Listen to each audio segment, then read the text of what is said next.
ველური ბუნების სააგენტოს სპეციალისტების ჩართულობით შიდა ქართლში ტანასა და თეძამის დაცულ ტერიტორიებზე მდინარე ტანას შენაკადები წითელი ნუსხის სახეობის ნაკადულის კალმახის 20,000 ქვირითით დათევზიანდა. პროექტს ველური ბუნების ეროვნული სააგენტო 2016 წლიდან ახორციელებს. პროექტი მოიცავს მონიტორინგის კომპონენტსაც.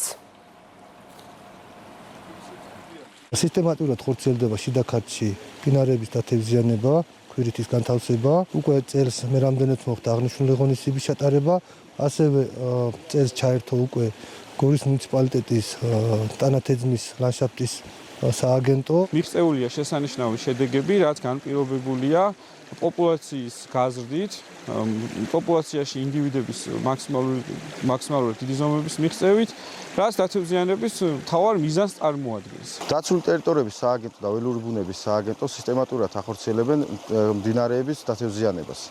აღნიშნული პროექტი ხელს უწყობს მდინარეებში კალმახის მომრავლებას, რაც ჩვენი ვიზიტორებისთვის და უკვე ადგილობრივი რეინჯერებისთვის შესამჩნევია თვალით.